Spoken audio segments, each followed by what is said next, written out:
What's up everyone, how are you all? Today we are back with another blazing Naruto story. What if Naruto was trained in secret by the ghosts of the battlefield? If you enjoy, then please like, share and do comments. And also check the description to original creator of this beautiful creation.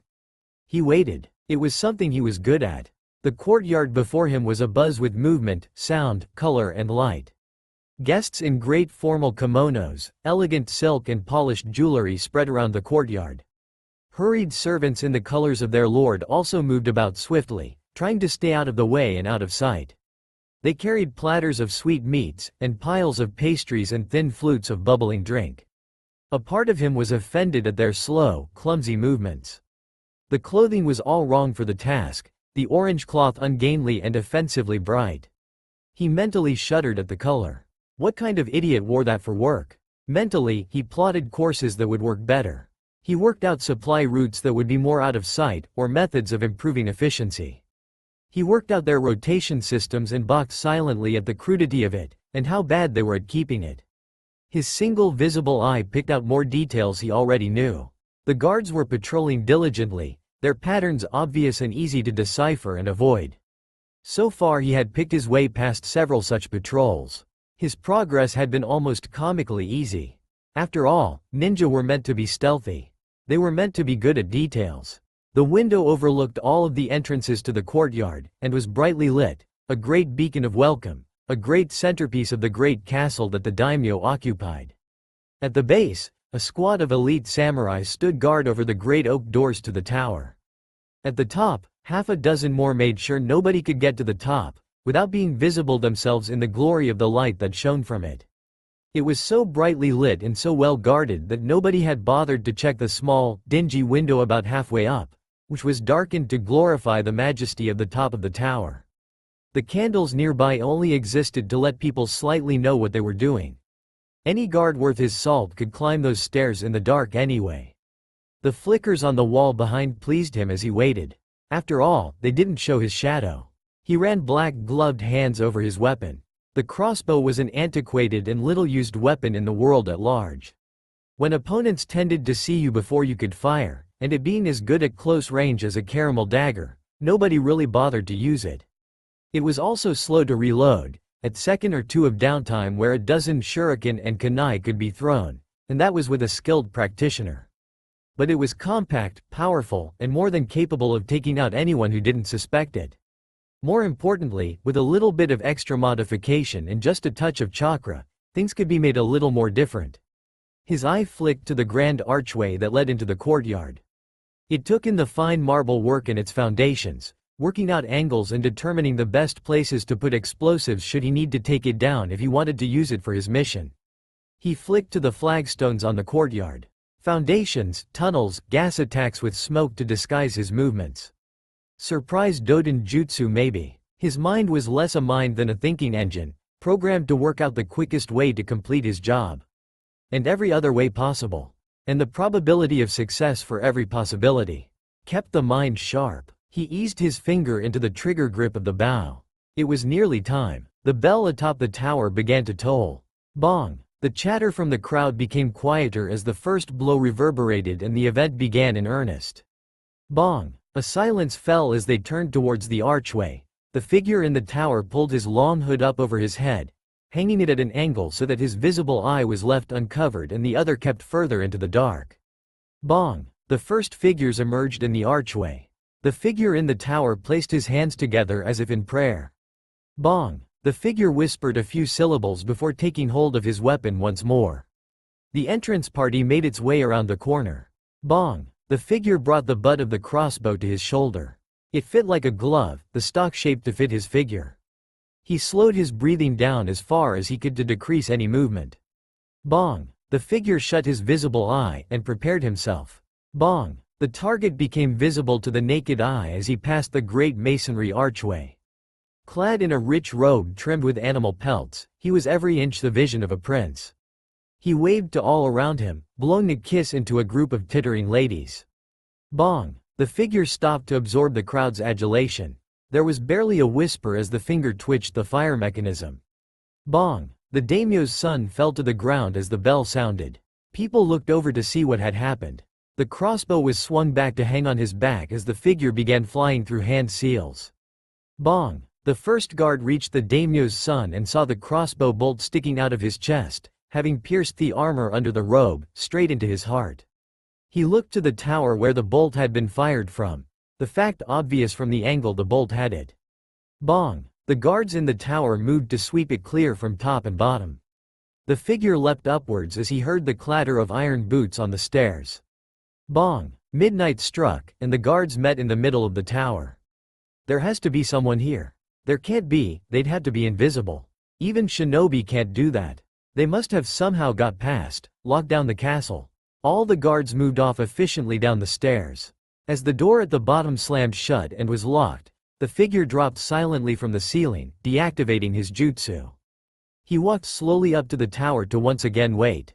Knowing the guards, they would leave the next day to search the nearby countryside for anyone suspicious. By then, he could be long gone. He pulled the hood off his head, stroking a dark-gloved hand through his blonde hair. Another job done, another target taken out for his lord and nation. His footfalls were like a child's, light and making barely any noise. Mainly because they were the footsteps of a child. The hooded cloak rippled softly behind him as he moved up the tower. It was difficult to describe the color of the cloak. Black wasn't right. It was close. It was more of a dark gray, then a deep, deep green and a midnight blue. It was like a shadow, like raw darkness. He reached the top of the tower and shut off the great light at the top. Nobody would really notice with the guards running everywhere. Finding the darkest corner in the room, he pulled the cloak around him in a practiced movement. His hands cast the genjutsu that would smooth the darkness around him just in case anyone tried to find him again. He allowed himself the luxury of a smile. Uzumaki Naruto did what he was best. And waited. A day or so later, Hiruzen Sarutobi sat in his office, watching out of the window as the sun set beyond the monument. The sight was beautiful, and the day's sunset was a beautiful pinkish red that tinged the clouds in the sky. He sighed. It was a great sign of peace to see such a sight. And such a shame that he was about to deal with his own proverbial devil that haunted the nights beyond his reach. The figure didn't bother knocking. It was on schedule and he knew that Sarutobi kept nights like this free for such occasions. Near silent footfalls moved him across the floor to stand alongside him. They stood in silence together. It wasn't really what you'd call comfortable silence. It wasn't all that tense either. It was a silence filled with grudging respect. Do you think Sensei chose right, Danzo? You always ask this, Hiruzen. We both know what I'll say. One of us had to be the poster boy. One of us had to do the unthinkable. I could never do what you do. I couldn't order deaths so clinically, so easily. I may not like it, but I do need you. And I couldn't really do what you do, Hiruzen. I lack the gentle touch. I think I could be Hokage someday though. Hiruzen smiled. The conversation repeated itself every time they talked like this. Still, better get down to business. You know, I received a letter from the daimyo today. Danzo raised an eyebrow, his face a picture of innocent surprise. What news from our lord? Apparently his son was murdered during his coming-of-age party. In his very fortress. All the security measures were in place. It has come as quite a shock. Sounds tragic. Indeed, shot in the heart with a crossbow bolt that penetrated the under armor he was wearing. The shot fired from a tower window where nobody could possibly have been. Sounds like poor guard work to me. Apparently so. He has written to me requesting a squad of ninja to protect him like the 12 guardian ninja did. Just in case the attacker tries to strike again. How prudent. Indeed. He should be careful after the problems with the previous group though. No doubt you will warn him of such issues? Of course, couldn't have harm come to him for the sake of our reputation. Hiruzen puffed on his pipe. The smoke rose lazily through the warm evening air. It also appears that when the maid staff went to clean his son's chambers, various bits of incriminating evidence to a number of crimes was found. Shocking. The son of a daimyo corrupted into breaking the law. The list makes for some reading, of course. Corruption, embezzlement, connection to various guilds, rape, working with missing nin to assassinate people who got in his way. Associations with people of ill repute as well. Horrifying. Kidnap as well. Seems he wanted to raise a private army. A silly ambition. No private army could go undetected by you, Hiruzen. The both smiled at the in-joke between the two. Could you imagine what would happen if he had become daimyo when his father passes on? long may he live. I guess he would try and become Hokage himself, through a puppet of course. Of course. Silly boy, I almost suspect that his father is secretly pleased he has been removed, shall we say, from the world. Is that why there has been no substantial search for the perpetrator? I'm sure they'll be found soon enough. They stood in silence once more. Danzo, you've been good if sometimes worrying counsel since I had to retake this position. You know I am thankful I have you behind me, even if I do suspect you may one day stick a knife into my back, and have several plans ready to do so. It's what friends do, I think. I was never good at friendships. How is the root program? Much as before. Numbers are still necessarily low, but missions are at an all-time high success rate. I think I've only had to take drastic action once in the last month. Fortunately it went without a hitch. My latest operative returned a couple of nights ago after a successful mission. It was fairly simple for him. Any more detail you'd care to share? Oh, nothing too important, just dealing with a silly man whose death makes the world a better place. Silence again as Hiruzen added a fresh plug of rich tobacco to the pipe. How is he? Naruto? The Hokage thumped the table suddenly before relaxing his arm. No, one of your other unnamed operatives. Of course Naruto. The words sounded exasperated and rehearsed, but Danzo suspected he could hear the slightest touch of anxiety and care behind them. It was hard to tell. He is doing well. I've never met anyone with a more natural aptitude for stealth in my life. It serves him well. Analyze him for me, give me a breakdown of strengths and weaknesses. He's quick thinking, excellent at long mid-range and as I said, stealthy. Damn quiet and has fairly good genjutsu skills. It's interesting actually, I didn't teach him any per se, but he made one that helps him blend into the darkness. Very interesting. Interesting indeed. Weaknesses? Straight up fighting. He doesn't have all that much up close and personal, and he's not hugely strong. He is in taijutsu, maybe genin level at best. He doesn't like ninjutsu either but can use the basic 3. Although give him a kunai and a place to hide, and unless the person he's going to kill has very sharp senses, they will probably die. He's not a shinobi like the ones we know then. He's a specialist. If anything he's cold-blooded assassin material. But you knew all of this Hiruzen. Not a meeting has passed since you entrusted him to me that you haven't asked after him. I understand why of course. How do you think he'd do in a genin team? Danzo stroked his chin. Not sure. He's not what you'd call social. Explain. The word was more questioning than accusative. Root is not really a good place for a child to grow up. You knew that as well as I did when you gave him to me that night you revealed you knew it hadn't shut down. I had to bring you slightly to heal. I figured he'd be safer with you than on his own once the orphanages stopped wanting him. Although I haven't done any emotional conditioning on him of the type I'd usually do, I suspect he'll find being around others more difficult. He would have hated the academy. Hiruzen motioned for him to continue. More or less every operation I've sent him on has been on his own. Pretty much necessity. He relies purely on stealth, and anyone else would have compromised that. When he gets back to the base he spends his time training or alone. He doesn't talk to many people, even the recruits his own age. When he does talk, it's to the point. He's very good at waiting.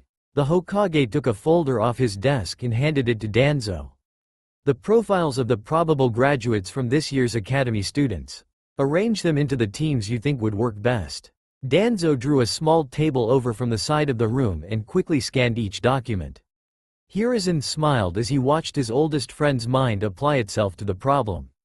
It was something Danzo had always been better at than he had. When Hiruzen saw a problem, his brain saw one route then had difficulty finding others when it was obvious. Danzo's mind was capable of working out all the routes, then finding the one which worked best. Even if that meant a few deaths that a different route could have avoided. The papers ruffled as Danzo placed the various profile sheets in groups of 3. He stood up as Hiruzen inspected them.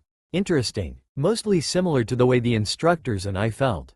Now then, he passed Danzo a sheet which simply had the word, Naruto, written on it. What if Naruto were added to the class? Danzo set to work again. Sheets moved rapidly from pile to pile. Groups were made and split rapidly.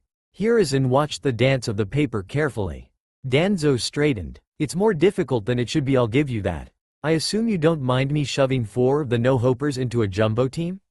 If you think it best. Right. Then these are the teams. Hiruzen studied the bits of paper.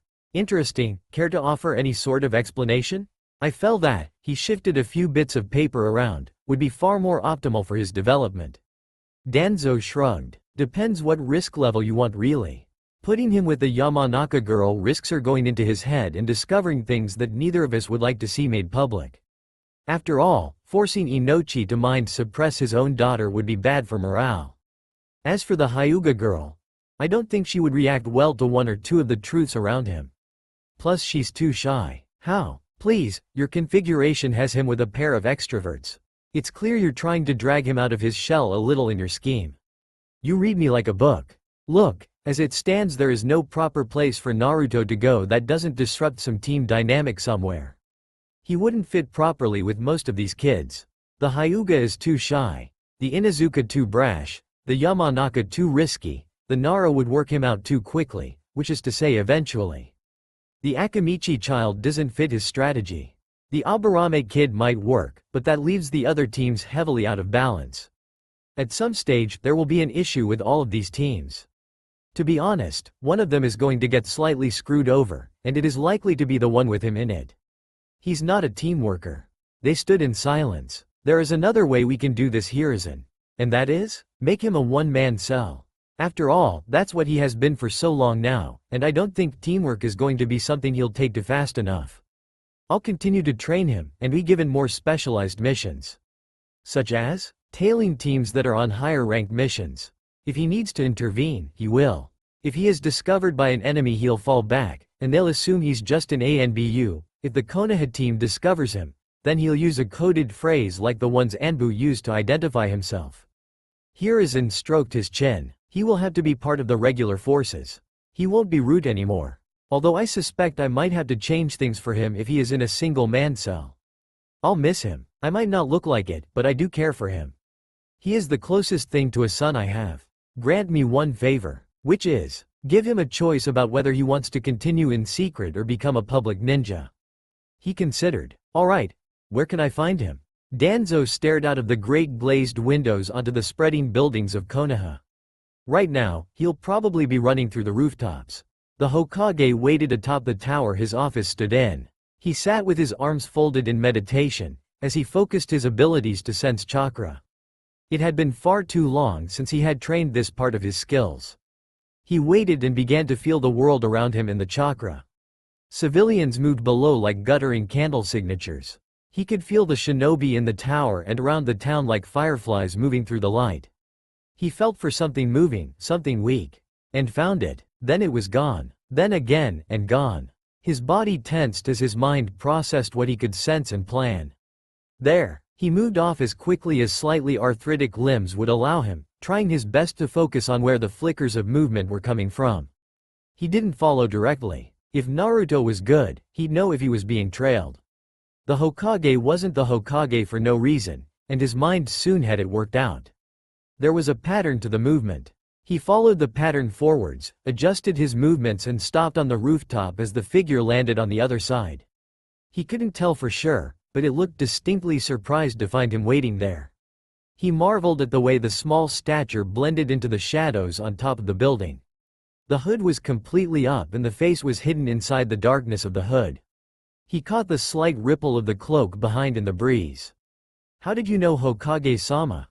Know what, Uzumaki-kun? Where I was going? Then get there before me without me noticing you.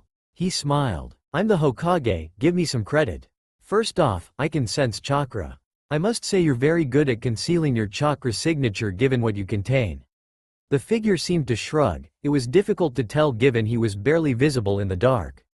Necessary skill. Indeed. From what I could sense, you were doing a rough loop around the edges of Konoha. You're avoiding some areas though. Mainly the Hyuga, Inuzuka and Aburame districts. So I worked out this was a pinch point in your route between two of the compounds. Then I saw the rooftops you could have chosen and went for the one with the second most cover. There was quiet as the breeze whispered through the rooftops of Konoha. You're good. Who taught you? I'm nearly 70 years old. You pick up some of this stuff as you go. The most covered building is almost always well guarded, so you take the second best. Nobody properly guards it. Indeed. Can I go? Not yet. I am the Hokage, and whilst I know Danzo keeps little secrets like you from everyone else, I know a lot about you. For example, you are 12 years old. You have so far performed 11 missions which would be ranked BC rank in the standard system, each of them being an assassination mission. Although none of them involved contact with shinobi above Chunin level, and the target each time had no shinobi training. The figure shrugged. I guess I'm good at what I do.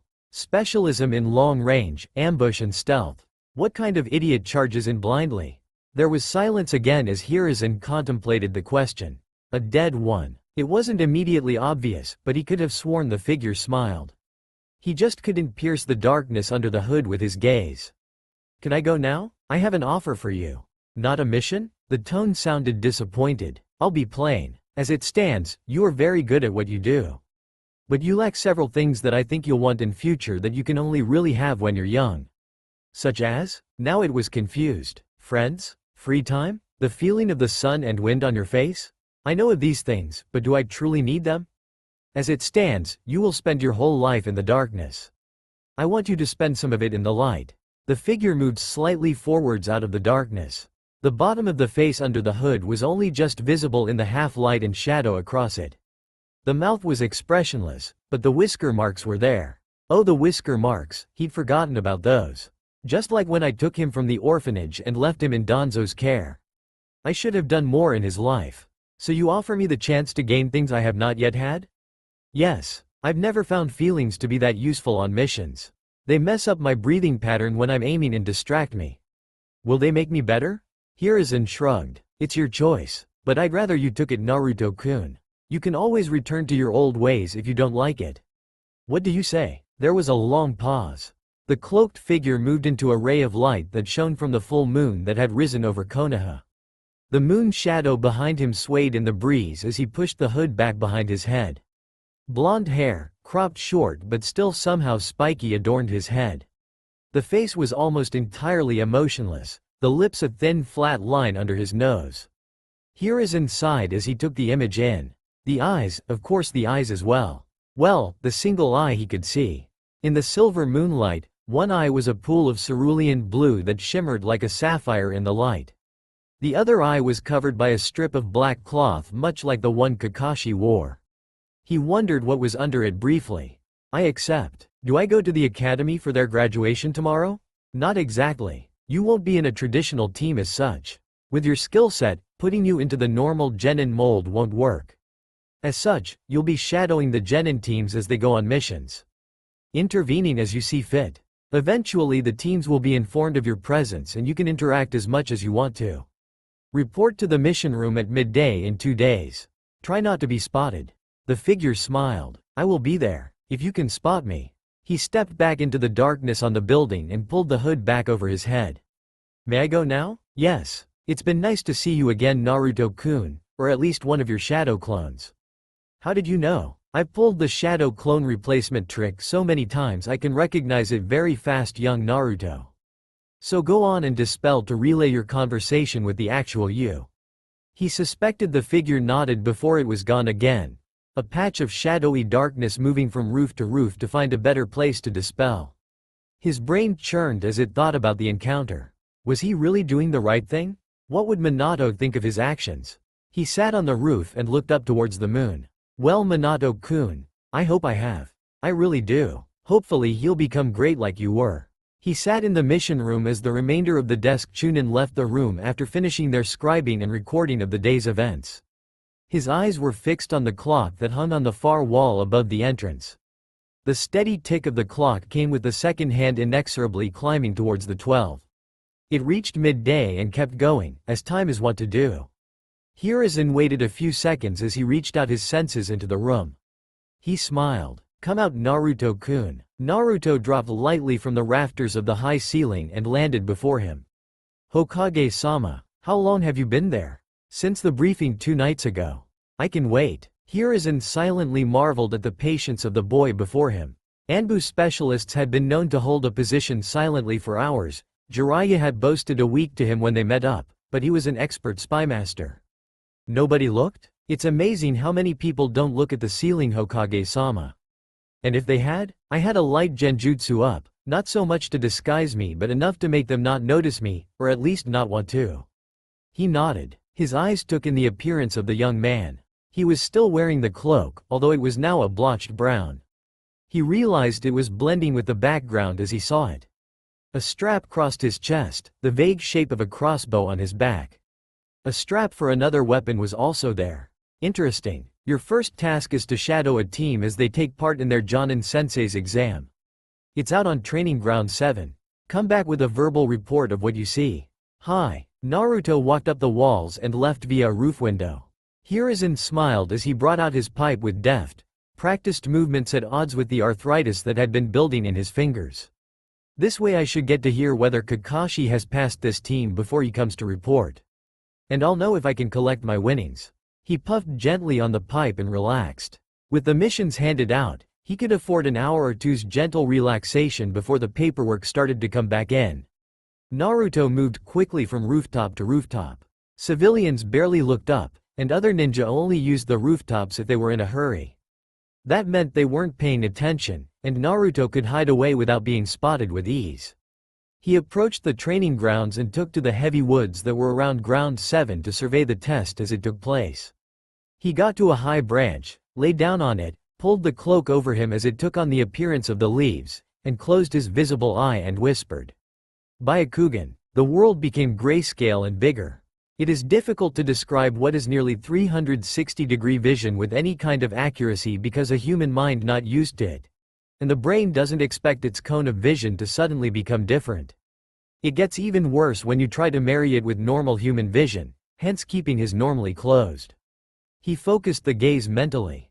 The best way to describe it would be like adjusting a microscope with your mind, but whilst needing to keep totally still with one eye shut fast whilst your other is the microscope. When the world is composed of gray and chakra signatures, he could see 4 scattered ahead of him. One large signature must be the Jonin sensei. 3 smaller ones though. He mentally stopped the Byakugan and moved forwards to get a better view. He was now within 50 meters of the Jonin. White hair, headband covering the eye, and book, which is a gray that means it's orange. Well, Lord Danzo told me they were eccentric. The headband and hair mean this should be Hitaki Kakashi. He's good. He looked around at the bushes, and quickly picked out the Genin team members. Have any of them done any stealth lessons? Their positions are wrong, their clothing is wrong. She's even poking her damn head out from under her cover. Idiots. Their sensei knows exactly where every single one of them is. He watched, working out how he would attack the Jonin much as the team probably were. Ah well, his job was to observe the test, not to pass it. One of the team members jumped out from his hiding spot and charged Kakashi. Naruto was taken aback at the laziness with which he was stopping the Genin's assault on him. The Genin was using what taijutsu he had, and it was sloppy and unrefined even to Naruto's inexperienced eyes. The Jonin hadn't even taken his eyes off his book. It wasn't even an interesting fight, it was boring really. With the Genin dispatched and humiliated, the Jonin continued to wander gently through the training ground. Naruto followed, keeping either high in the trees or low to the ground, not following too quickly. Keeping out of the way, he settled into a new position as the second Genin attacked with a barrage of shuriken and kunai from above. Whilst the accuracy of 5 projectiles at once was impressive for a Genin, Naruto found himself almost offended by it. Who wastes 5 shots when you only needed 1? Either way, the Jonin had used a Karuimi without delay and been utterly unaffected by the assault. He then disappeared away from a fireball jutsu. Naruto watched the giant jutsu as he became more and more confused by their attacking style. Whilst undeniably powerful, it was far too showy for his liking. In fact, all of these shinobi were far too of them seemed to have any plan of action and were acting individually. He briefly wondered whether the 3 Genin could combine to win, but decided against it. The Jonin was just too strong, and was moving in his general direction. His hands flicked through the hand signs for his shadow deepening genjutsu and shrunk back deeper into the undergrowth. He found a hollow tree and ducked inside it, cloak taking on the mottled texture of the rough bark. That done, he activated the Byakugan once again. He checked his surroundings. The sensei had managed to take the final Genin member, the mixed chakra signals around the girl indicating a genjutsu. And the Jonin was moving towards him, still reading his book. He held his nerve, only if the Jonin was a very good sensor and paying attention would he actually be spotted. He kept his watch as the man approached. The man was still reading the book, although Naruto could see his visible eye glancing left and right as he did. Not only was he extremely competent, but he intentionally gave off a goofy air to ensure his genin weren't ready for his true strength. The man glanced up at the tree, and looked directly at Naruto for just the slightest second. He then checked to see if anyone was around, and pulled his headband up to reveal his second eye. Naruto cursed the fact he was wearing a mask, previously hidden by the book. He could have read the facial expression much better if it hadn't been there. His eye saw the other eye. The Byakugan shows life in grayscale except for chakra. Chakra is usually a pale blue, although different personalities could show different colors. Kakashi's eye was a subtlety darker color than the rest of him. And spun gently, like Lord Danzo's eye. He has the Sharingan too, it must be Hitaki Kakashi. Naruto realized that if he could see Kakashi's eye, it meant Kakashi could see through his genjutsu. He had been found. Instinct honed by hours of training kicked in. He dropped smoke, created a couple of shadow clones and fled, each clone going in a different direction. Byakugan active, he focused his real eye ahead to stop him hitting everything, and his Byakugan behind him as best he could. Aside from the blind spot where the optical nerve connected it to his brain, as best he could see he wasn't being followed at all. In fact, the figure was waving goodbye in a faintly surprised manner to each clone in turn. He stopped. Kakashi had clearly seen him but had made no move to follow or speak to him. In fact, he had been pleasantly surprised. That didn't square up. He stopped moving and ducked instinctively under the thickest cover he could find and looked out once more using the Byakugan. Kakashi was moving off again in the slow deliberate fashion he done when the test had started. No urgency, just a slow stroll with the book held out in front of him. So, he had been found by an experienced ninja, who, instead of demanding to know who he was and why he was there, had let him escape. The last part was almost definitely true. Naruto was quick for his age and agile, but there was no way he could match the speed of a full-grown and experienced Jonin, especially one with the record Kakashi had. No, he had been pleasantly surprised. That meant he was slightly expecting him to be there. But how? The Hokage must have told him. Naruto filed that away. It was obvious he was being tested. The "don't be spotted" instruction the Hokage had given on the rooftops had been an obvious one. This one was more subtle. He was being evaluated by the Jonin with the team. He continued to observe from a distance, wary that Kakashi could spot him too easily if he got too close. He was lecturing his team, one of them tied to a post. He eventually turned away and walked off. The team wasn't going anywhere, might as well see what Kakashi was doing. He had a hunch. The trees and shrubbery barely rustled as he moved quickly from place to place, Byakugan eye focused on the elite Jonin. He had been right. Kakashi was hiding with a clear view of his charges, and was watching them closely. Naruto stopped a short distance away, and considered throwing up a genjutsu. He dismissed the option. It hadn't worked the first time, it probably wouldn't a second time. Could he get a shot off with the bow? Maybe, but this man was elite. He looked through the trees at his target again. His focus on the genin was very tight. Maybe from above? He moved up into the branches of the trees, and reached behind him. The reassuring black leather grip of the tanto blade he kept on his back slid into his palm in a very practiced motion. He crept along the branch until he was nearly above Kakashi, and unsheathed the blade slowly, well-oiled sheath barely whispering as the blade slipped from it. He took a grip, and dropped, blade moving towards Kakashi's back through the air as he pushed it down to increase the power it would hit Kakashi with. Kakashi reacted at the last possible moment, rolling away and launching a kunai at him. He shifted the blade just enough to block the projectile with a clang. It slammed into the earth as he prepared to move again. "You're good. I only knew you were there just before you dropped. Although you're not retreating like last time. How did you spot me?" "Luck. The shadow in the tree didn't look right. I've seen enough genjutsu in my time and decided to take a better look." "It was good work. I expected as much. Hokage-sama sent me here for you to test me." Kakashi found himself a little taken aback. The way he'd said it bore absolutely no hint that he doubted it at all. It was a fair deduction. "Yeah, you're good. Although a chunin, if they spotted you, would be enough to stop you at this stage." Your block with the Tonto wasn't particularly good, and that cloak will get in your way in a straight-up fight. You're quick though. I don't get spotted. Even if I do, it's usually because I want to get guards to move. Quick too. Well, we'll both report to the Hokage later about each other, I guess. What do you think of my team?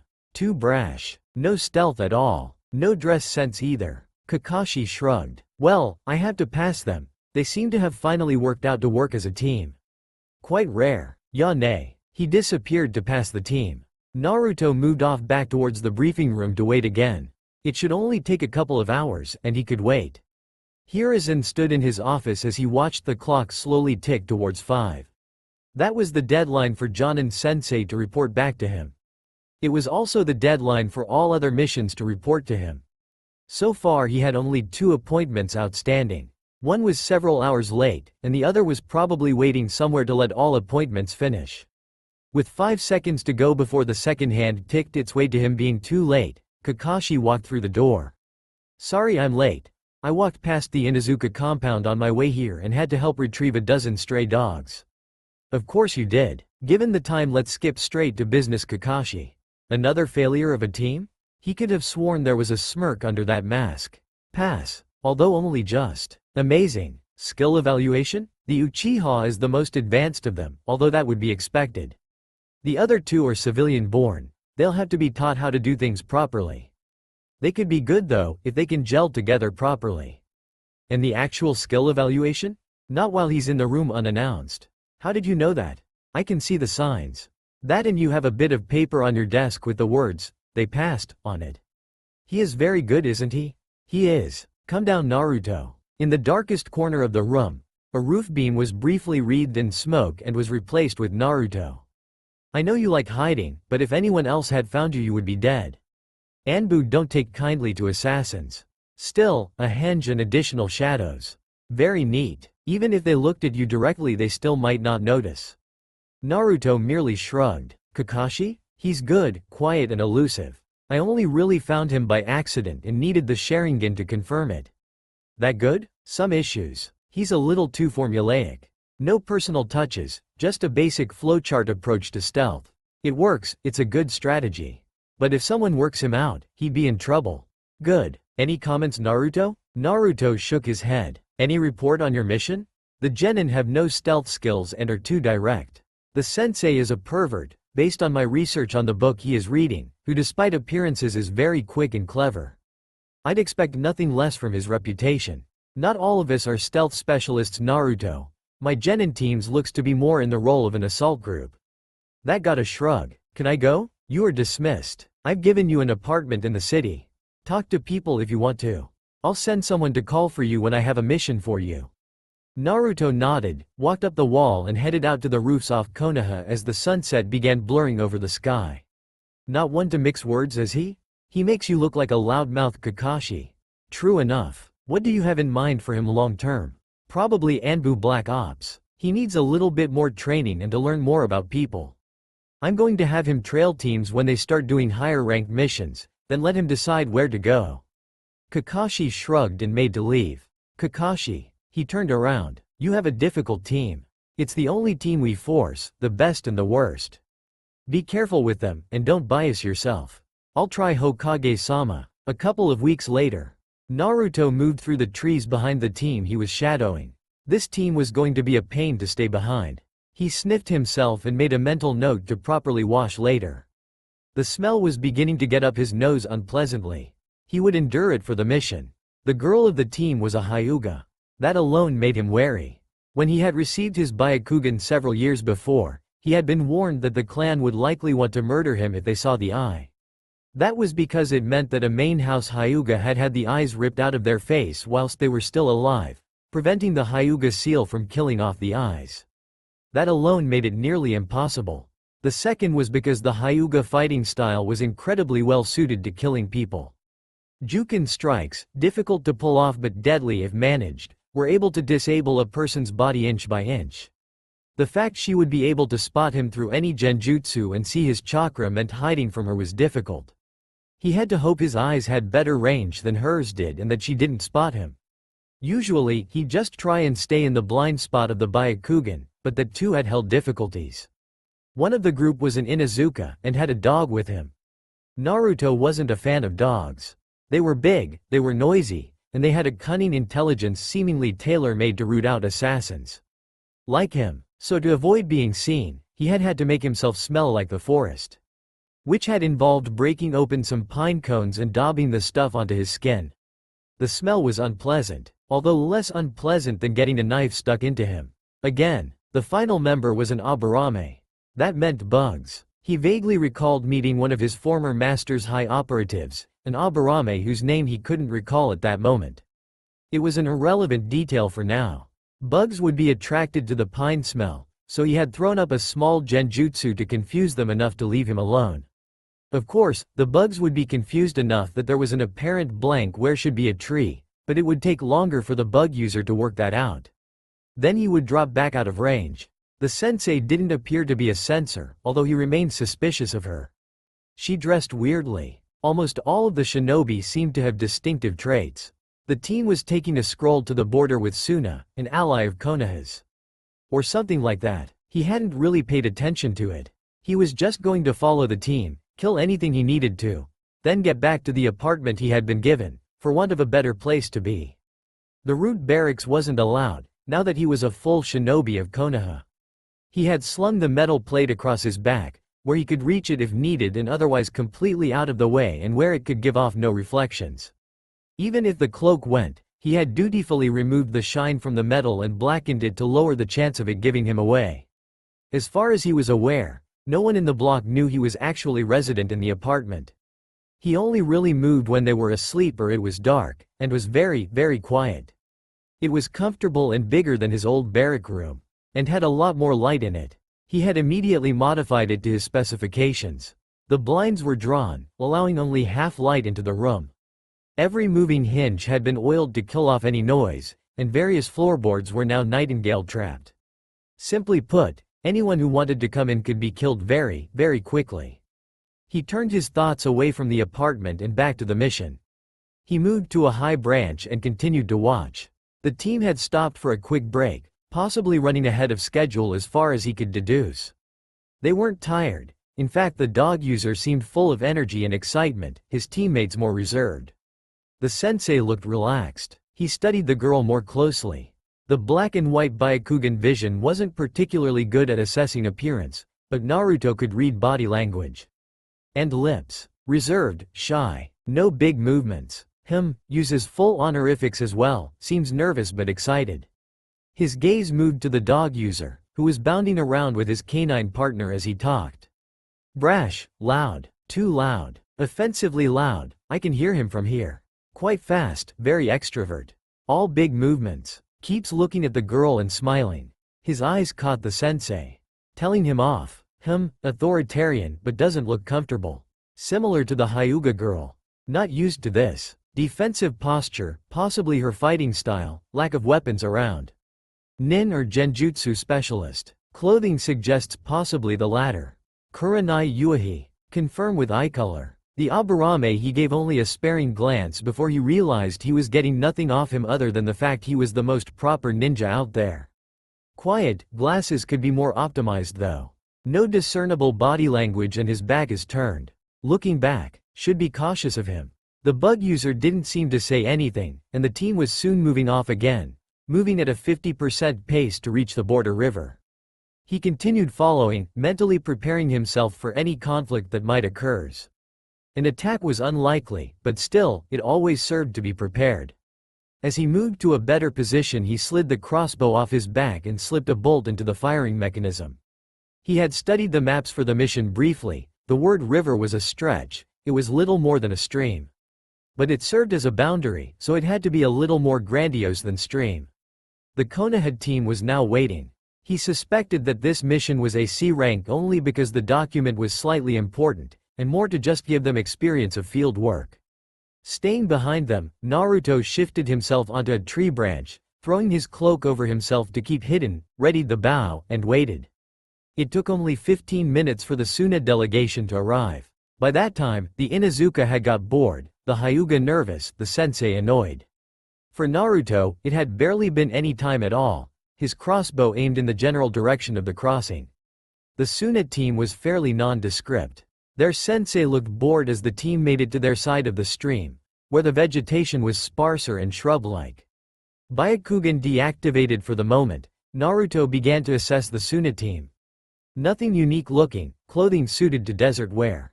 Genin seem interested by plant life. Some weaponry amongst the genin. Sensei carries a fan. Interesting. The Suna Jonin waved to his Konoha counterpart, who waved back. He began to cross the stream. Then there was a bit of a kerfuffle. Naruto concentrated on the two sensei, which were now in the middle of a standoff.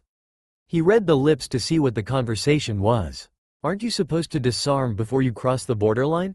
Look, it's AC rank. No one is watching, no one is going to kill us if we break the stupid protocol.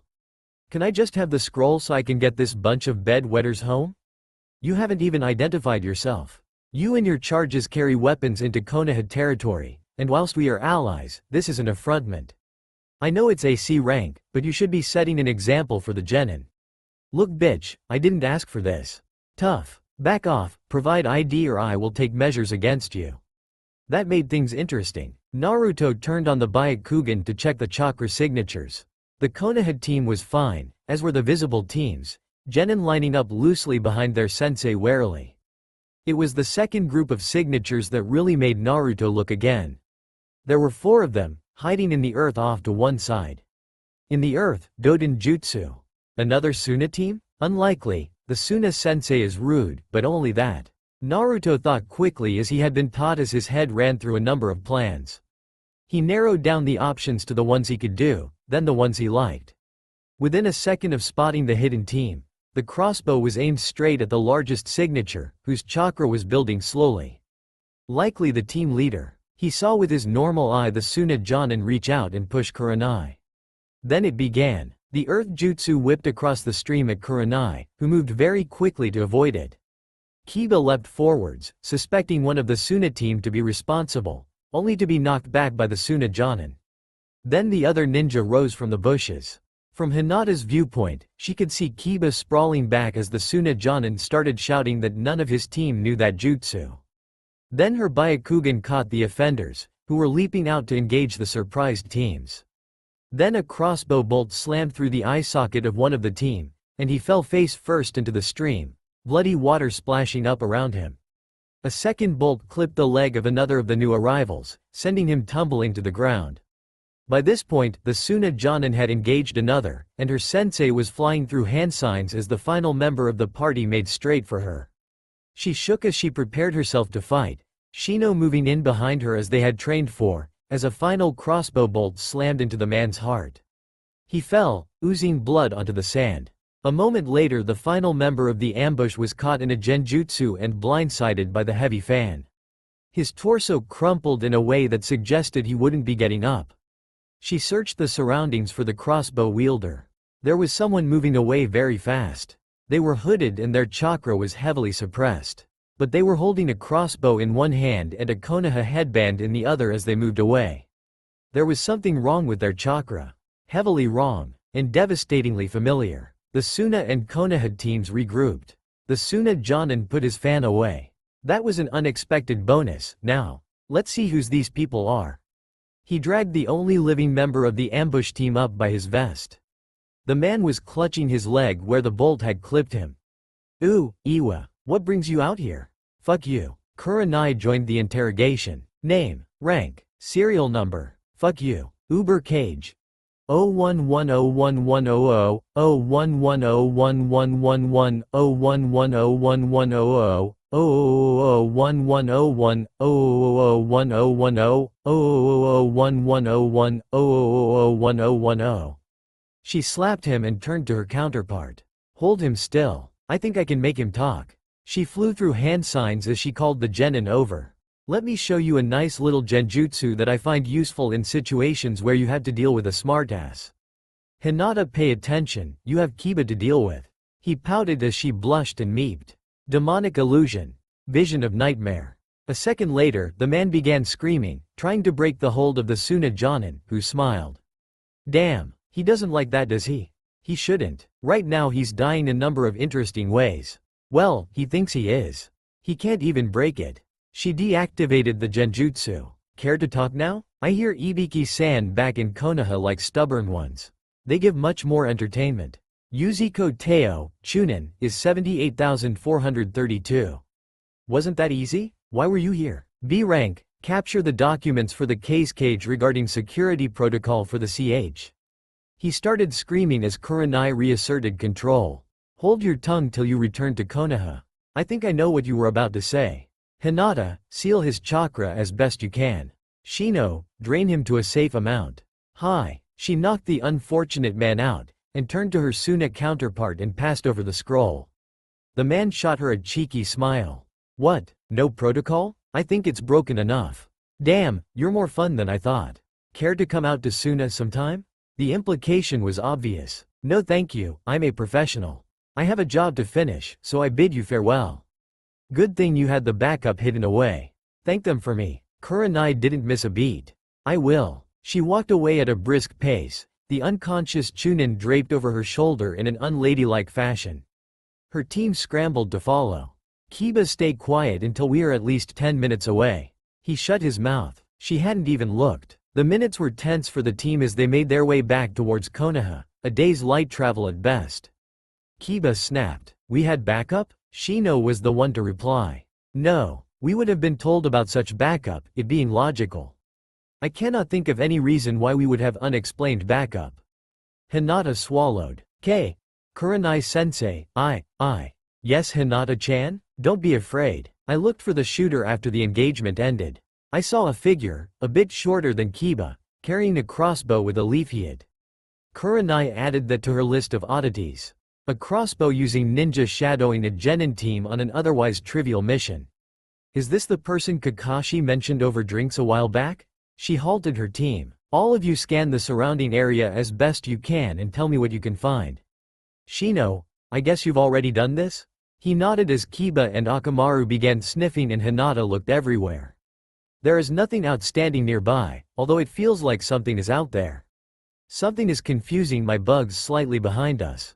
It is very odd. She nodded. Kiba? Nothing but our team in the forest.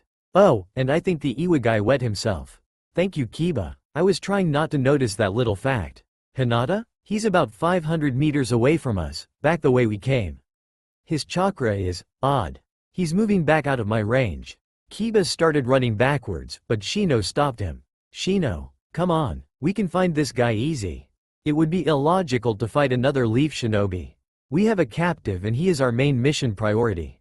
Kurenai nodded. Shino is right, Kiba. Calm down or you'll get yourself killed by rushing in too quickly.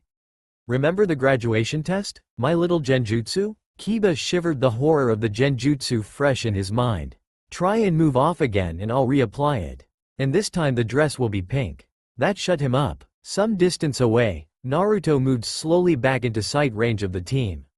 He had been spotted by the Hyuga girl, and the sensei was now aware of what he was. That annoyed him. Then again, the leaf plate was a good passport. He sped up, moving around the team to get towards Konoha faster. Unlike them, the main gate wasn't his usual entrance, he didn't have to sign in, and he didn't have a prisoner. Night was falling again as Hiruzen finished the final debrief of the day. The team had made it back later than expected, but he put that down to the prisoner they were escorting. So in conclusion, Hokage-sama, the documents were delivered and we captured an Iwa shinobi who knew the details of handover for interrogation. Well done, Kurenai. The mission will be bumped from CB rank accordingly. Team 8 is dismissed. The genin dutifully filed out, but Kurenai hung back until they were out of earshot. Hokage-sama, the unidentified Konoha shinobi at the stream. Who is it and why the hell are they tailing my team? They are another young shinobi in training. He began doing official missions when you received your team, primarily tailing, tracking and watching of other teams whilst avoiding detection. Who? This is difficult to believe, especially when he took out 2 low Chunin level ninja in the space of a few seconds amongst other things, whilst non-fatally incapacitating a third. The fourth I was able to deal with quickly with the assistance of my Suna counterpart. This young shinobi has skills that beggar belief to my mind. Such as? He tailed my team for the entire mission and only got spotted because he intervened. Hinata's eyes can see at least 500 meters in all directions, Kiba's nose is sharp, and Shino keeps bugs in a perimeter around him. They may be genin, but no genin should be able to evade them at all. Hinata spotted him getting away from the combat zone at speed once the engagement was over. That doesn't add up either. To be honest, I'm amazed the Tsunajonin didn't question it further. Indeed, you are right, it is non-standard. Your team is the first to detect him, and his report states he had to gamble on Hinata's eyesight not spotting him. How could he tell? If he had got within 20 meters of me, I should have spotted him. Am I going mad, or is he a Hyuga? Only they would be able to see that far. Neither. Come out, Naruto. Kurenai sensed the short burst of chakra as the genjutsu Naruto had been holding ruptured. A chair in the slightly darker corner of the room became Naruto, and he walked to stand before the desk. Kurenai stared at the spot he had been as he walked over. Go back and do the same thing again. Now. He just looked back. Why? Because I should have spotted your disguise in seconds and I didn't. He just kept looking at her with no emotion detectable under the hood of his cloak. The single blue eye just stayed open and looked into her red ones. Naruto, please oblige her request. She is a master of genjutsu, and could be helpful to you in future. Hi Hokage-sama. There was no sarcasm, irony or exasperation in that voice. Just a cool acceptance of an order. Look away please. They did. A few seconds later, she looked back, looking for the tells in his genjutsu. Okay. The shadows are a little off, and the chair is. No, the floorboards, the chair. Why can't I focus on it properly? She walked closer, and crossed her fingers. Kai. Now she could see the chair. The transformation was good. No discoloration or obvious deformity that usually appeared on the standard genin henge for more complex objects. She moved her hand towards the chair, expecting to meet the resistance of a person where they were hidden. There was none. She ran her hands over the chair. It was very chair-like. She tried to pick it up. It was definitely not chair-heavy. She backed off as he transformed back out again. Your hands are very gentle, they felt nice. She wasn't quite sure what to make of that. What exactly had she been touching? How did human chair transformation affect the biology of what went where? Probably best not to ask. A solid transformation henge is a high-level skill. Interesting genjutsu, it makes it hard to focus on you. I guess you can't use it whilst moving? He nodded. It's clever. What would you do if someone called you on it without giving any indication they knew? Escape, or die. What? I'm not built for protracted fights. Why don't you learn? Never needed to. That statement shocked her most of all. From anyone else, it might have been arrogance. This didn't sound like it. It just sounded like a statement of fact. There might have been a hint of pride. Not really though. Under the hood with one eye visible in the half-light, he was unreadable. Take off your hood. No. I need to know how you knew what my team was doing. No. She couldn't stare him down. Kurenai, there are some secrets that should be kept. That young man holds more secrets than I like. I still want to know. There was a small creak from the doorway and Hiruzen turned to look. There was a nervous squeak from someone outside. Enter. The doors opened and Hinata walked in, Byakugan active. Her face was nervous, and her posture tense. Kurenai swept round to look at her. Hinata, why are you here? How much did you hear? All of it, Kurenai-sensei. Why did you come back? I wanted to talk to you. Then I kept listening. I think I know how he could see our team. There was a click. Kurenai turned to see Naruto, crossbow raised to his shoulder, aimed in a very, very still and deliberate manner directly between Hinata's eyes. She moved between them. There was a blur, and the crossbow pinwheeled across the room from Naruto's hands. The Hokage stood before him. Naruto, do not draw your weapon on a fellow Konoha shinobi. She may know a secret she should not, but killing her is not the way to manage this situation. But if she spreads it, you know the consequences will be worse than her death. You still don't do it. I can handle it. Just for this, I want Hinata to reveal what she thinks she knows. Hinata? The girl was still having seen the crossbow leveled. Kurenai leant down next to her and drew her close in. Just whisper it to me if you want to.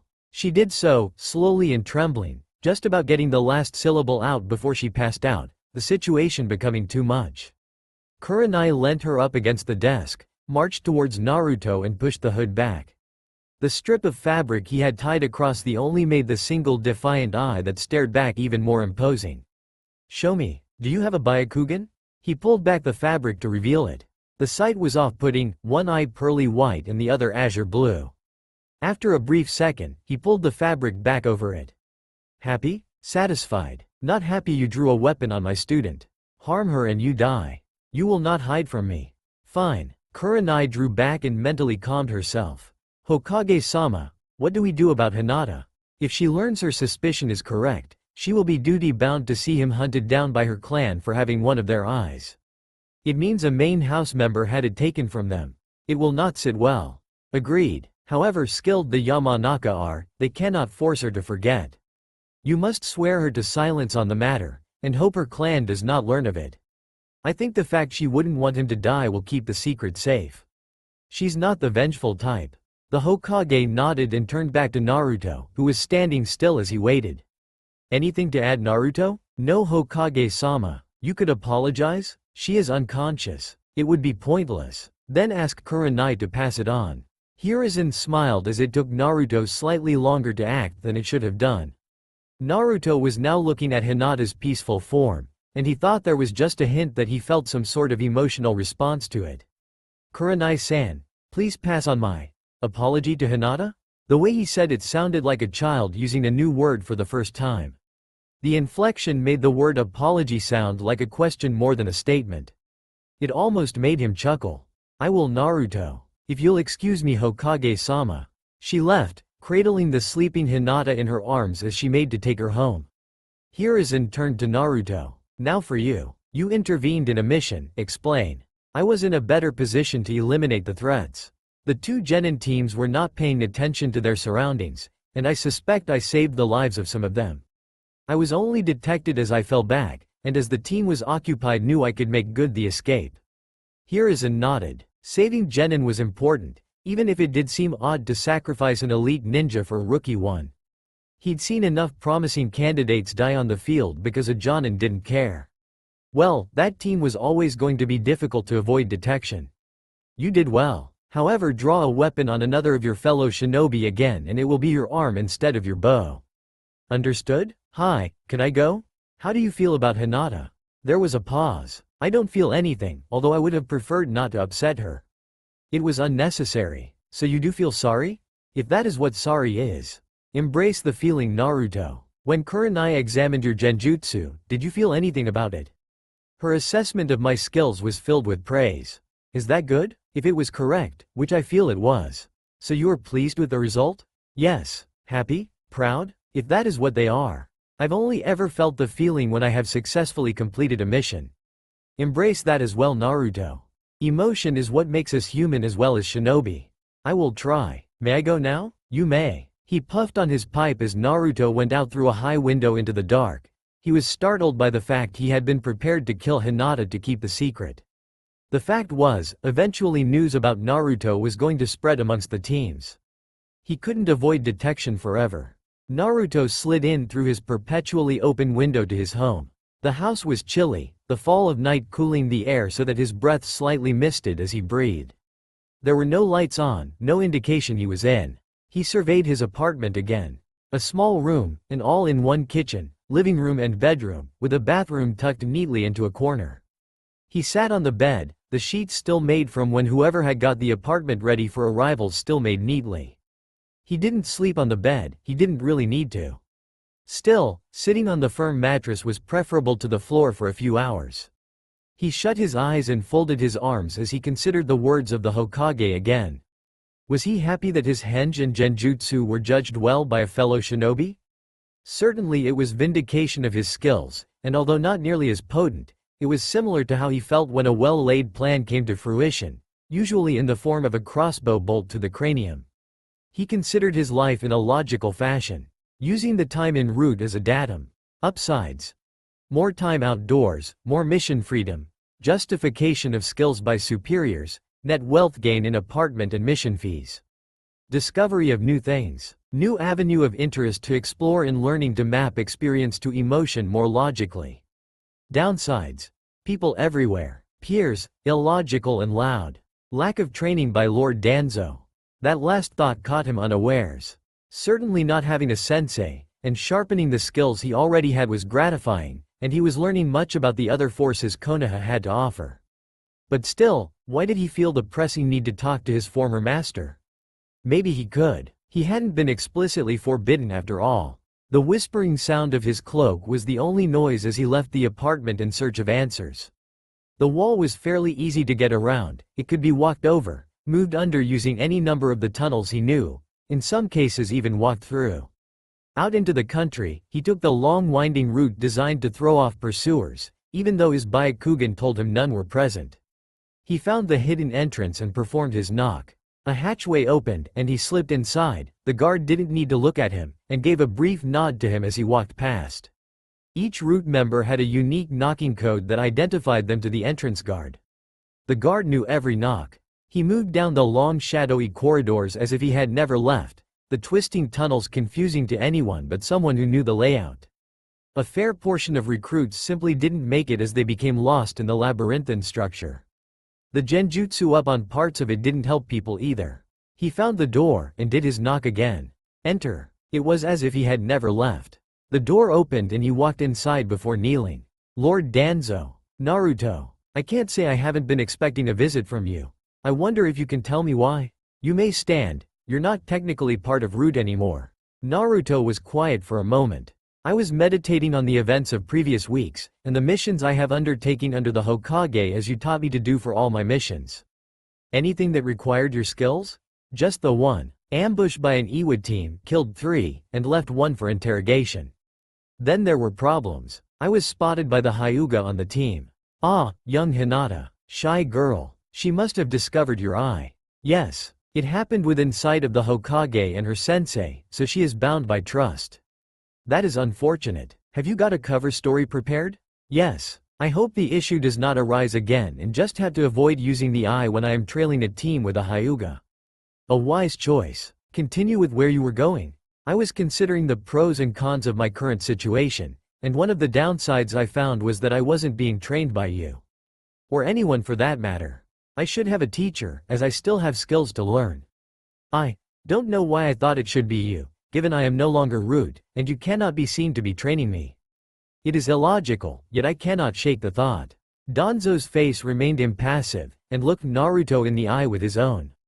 Have you been feeling emotions? Now that you are not Root, you should cultivate them. I remember having them, years ago. I don't have that luxury now.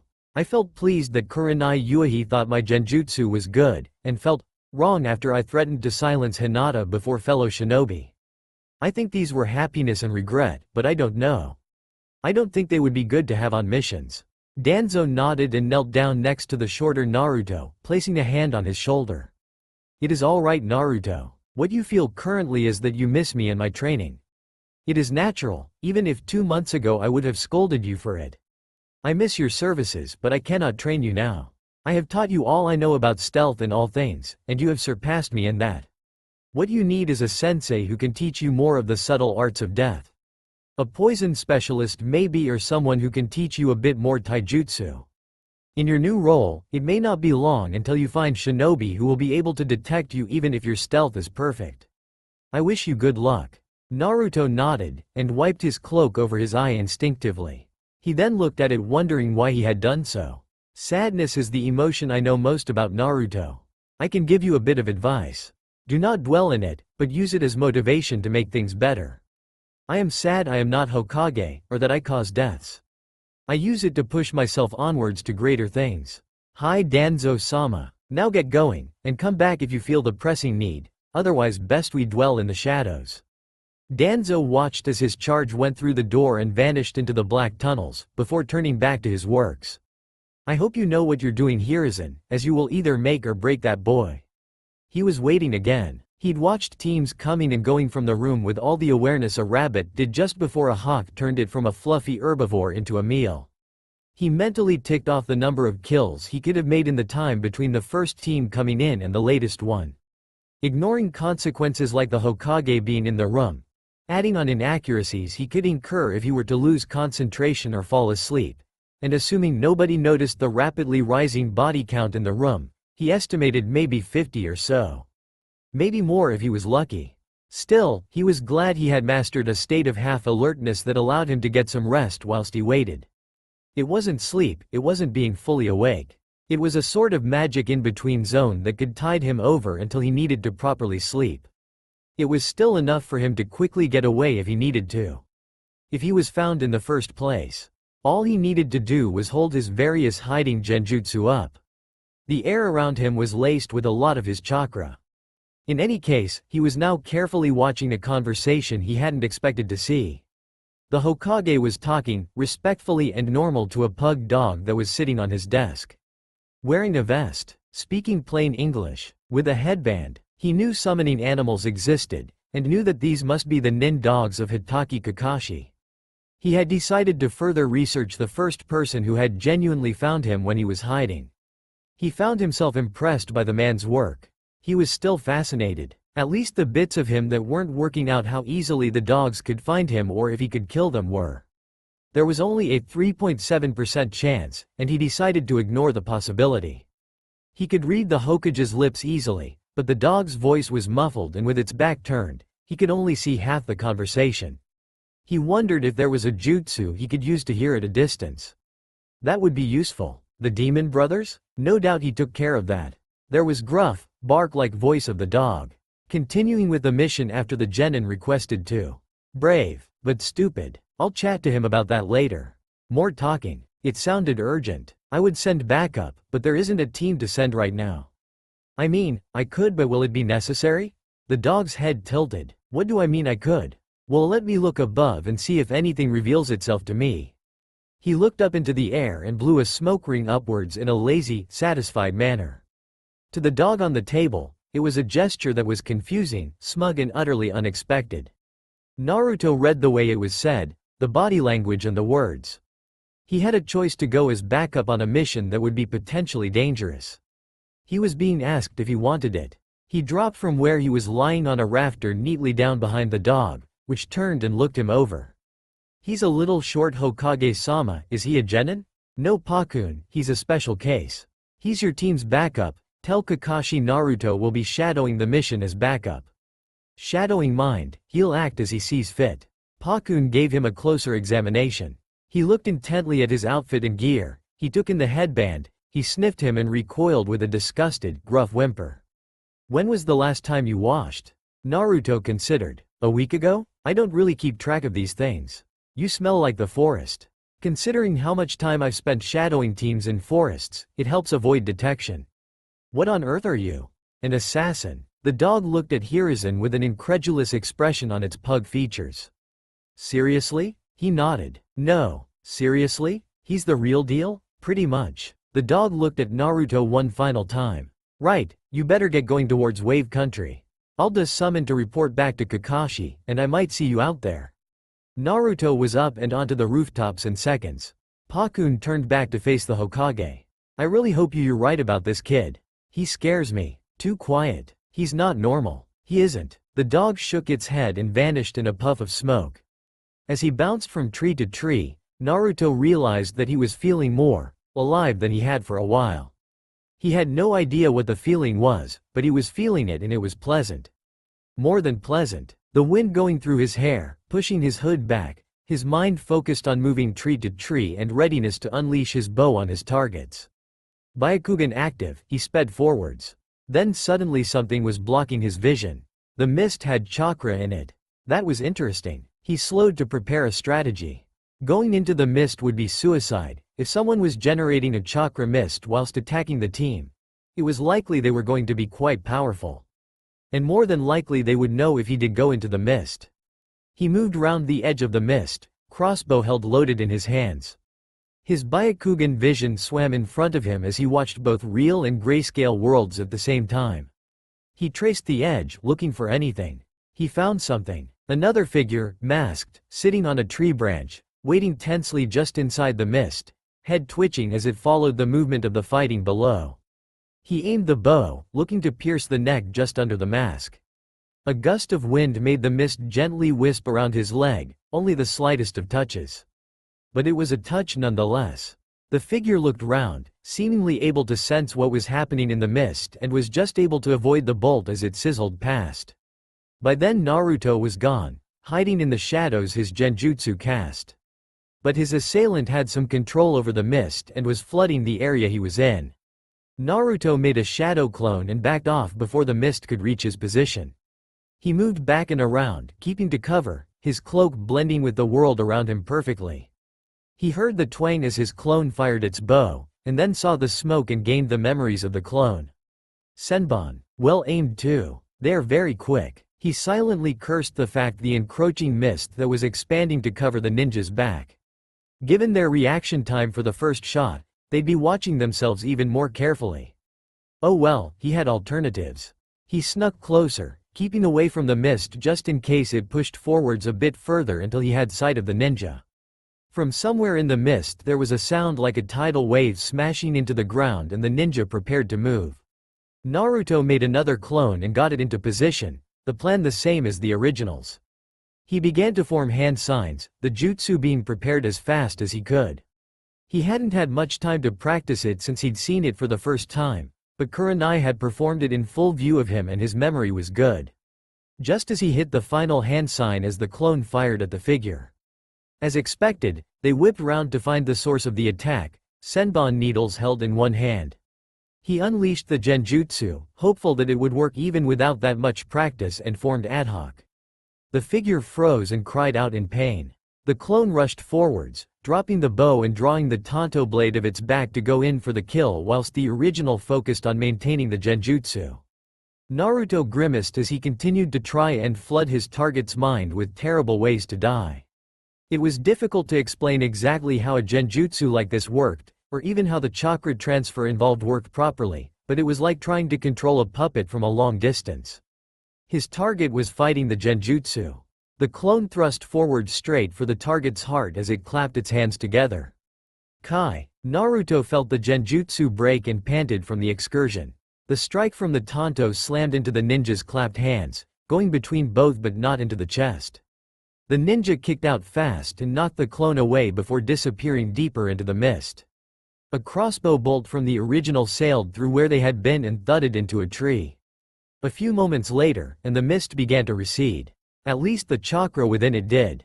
Naruto dispelled the clone as he caught his breath. That was far too much like the way other shinobi fought. He had failed to get his kill. He made a note to re-evaluate the action in his head. Right now, he was on a mission. That came first. He activated the Byakugan from the undergrowth where the ninja had been. He recognized the team as the one who had been his first mission. Kakashi was down, and with the Byakugan he could see that his chakra levels were down and that he was unconscious. His mind blitzed through the options.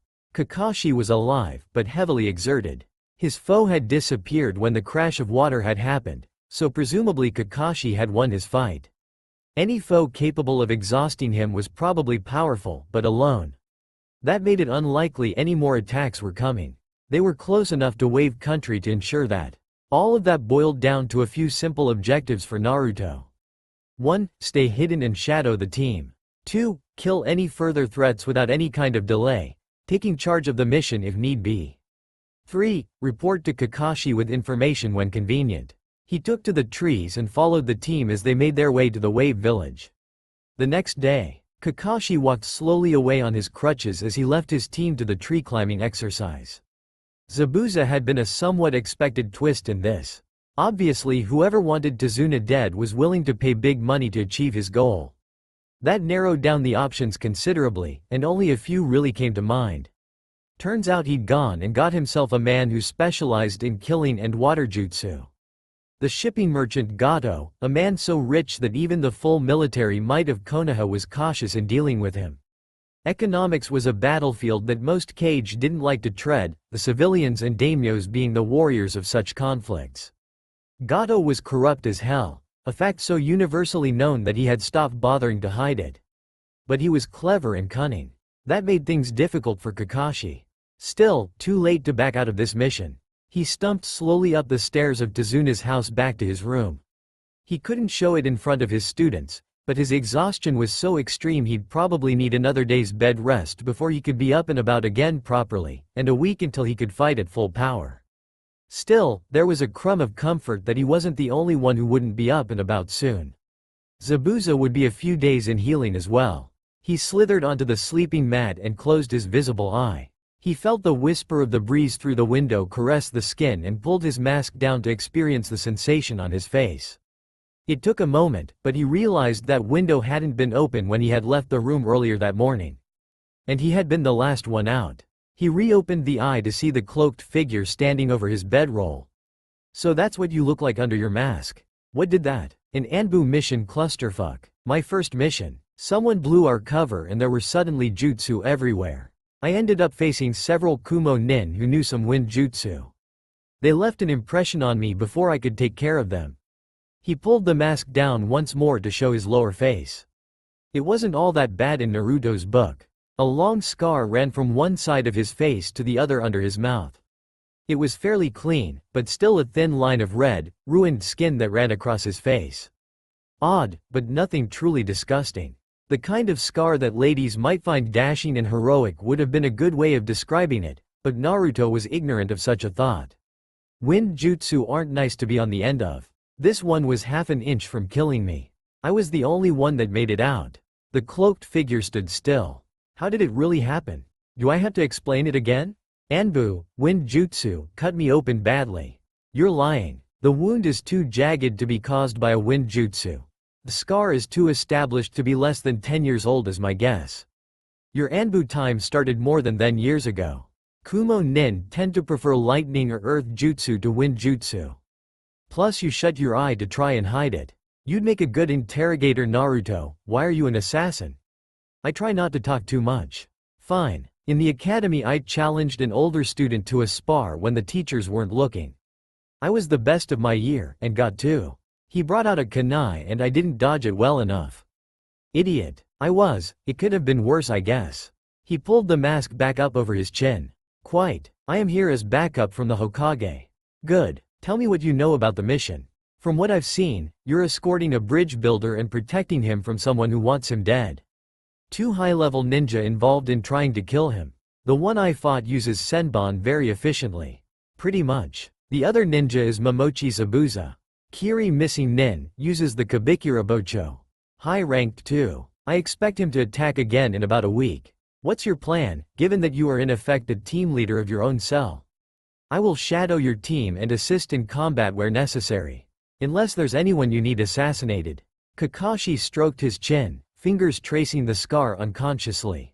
Actually, there is. It would benefit our mission immensely if you could, and potentially rid the world of a nasty person.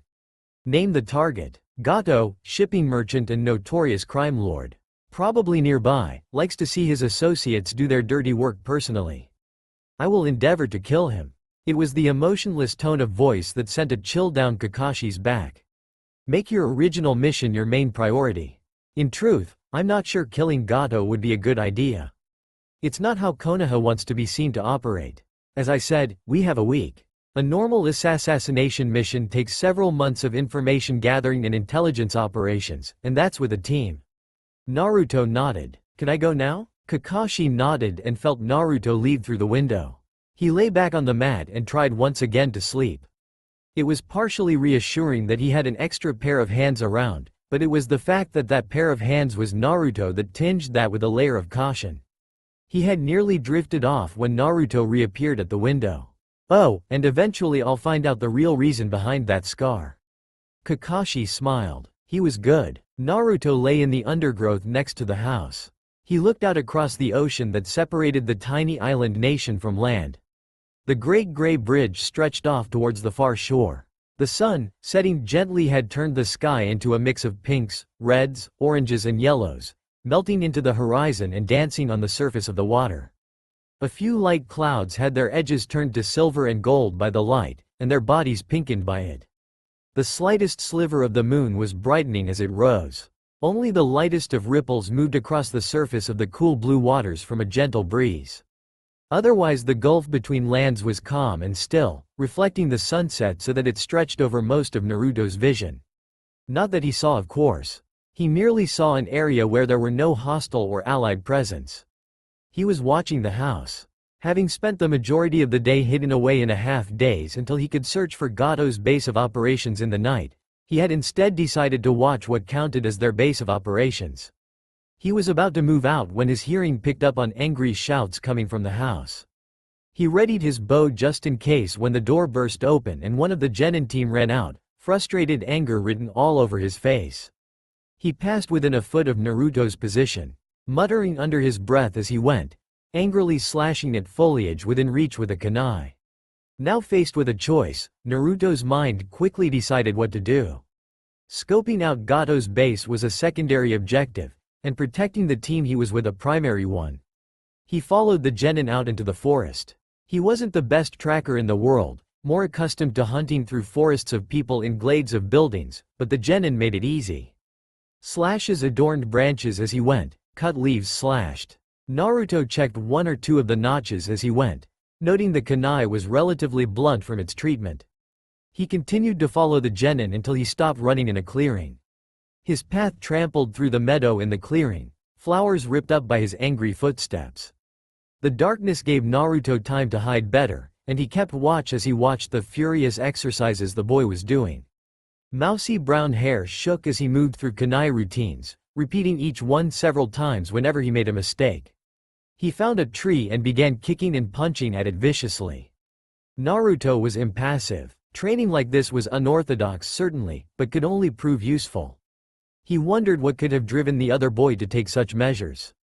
He hadn't failed a mission yet, so drive to improve by failure wasn't a factor. It was unlikely his sensei had ordered such training, and if he had he should be supervising it. His mind once more worked on possibilities. It was confusing. There was no reason that he was doing this, no rational reason Naruto's mind could see at least. He did understand the harshness of the training though. He remembered his younger days in the root barracks, practicing day and night to perfect the arts of his trade. He recalled the hours in the training halls, crossbow in hand as he shot and shot to perfect his aim. How he had gone out at night to learn how to adjust for wind and rain. He recalled the harsh fights with the weapon instructors, trying to use the tanto blade to good effect. He recalled the pain. There had been a lot. The special training, the even more special training, the white-hot pain. He turned his attention back to the boy, who was shouting loudly as he assaulted another tree. The rough, unyielding bark was slowly cracking under the repeated blows he was sending at it, although Naruto could tell the boy was in pain. He also noticed the vocabulary he was using was getting fouler by the moment. There were names too, a couple of them repeated over and over. So this had to do with his teammates? Maybe he wanted to catch up to them in prowess? But the belt test had shown him to be far superior to the female member of his team. The other member? Possible. Maybe this was his normal routine? He watched with increasing fascination as the boy began flicking slowly through hand signs to try a jutsu. He activated the Byakugan without too much further thought. The chakra being formed was a muddy brown, so some sort of Doden technique? He watched the chakra build in the genin in a sloppy and uncontrolled manner before a mud wall tried to raise itself from the ground. He could see it was thin, to the point where the angry kick the boy aimed at it turned it into powdery dust. He saw the boy do it again. And again. Each time the chakra within him gained was smaller and smaller, until nothing happened. Then the boy passed out. He was still breathing, just sleeping from exhaustion. Ah well, better keep watch then. He looked up into the pitch-black sky that nightfall had finally brought about. The light twinkles of the stars was present as he looked up, picking out formations of stars into shapes. He didn't know why he did this. He just did, it was something to do to pass the time. He was good at waiting. Just as morning was breaking, his half-sleep haze broke off and he snapped to alert as a figure in a pink kimono entered the clearing. He raised the crossbow to his shoulder as the figure checked the meadow for something, a basket full of plants under their arm as they walked. They looked around the clearing and sighted the boy lying, now snoring gently in the clearing. The pruning knife they were carrying gently moved as the grip was altered. The knife was raised as the figure knelt next to the boy. The sharp twang of the crossbow going off resonated around the clearing. The figure was quick, and blocked the bolt with the pruning knife, the force of the projecting ripping it clean out of their fingers. The next bolt was caught by a wall of ice. Come out or the genin dies. I don't want to kill him. Naruto dropped from the trees, loaded crossbow pointing dead at the ninja's face. Drop your weapon. Drop yours first. You are in no danger, as I said, I don't want to fight. Naruto lowered his bow very, very slowly. He distrusted the figure, a teenager by the looks of things. The pink dress and choker screamed girl, but that was irrelevant. They knew ice jutsu, which was unexpected. With the bow lowered to his side, the figure looked at him, eyes slightly narrowed on the pale face. "You're the person who attacked me before. How did I not sense you? I'm good at hiding. You are. What's your name? You expect me to say? Not really now. I thought we could get along without killing each other. I don't like killing. Killing is my job." The silence was total. "I wasn't going to kill him, you know. I'm just gathering herbs to use for healing. Surely even you recognize the sanctity of medic core. An enemy is an enemy."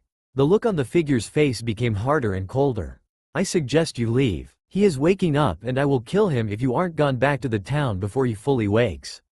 "I won't kill him if you leave and let us be."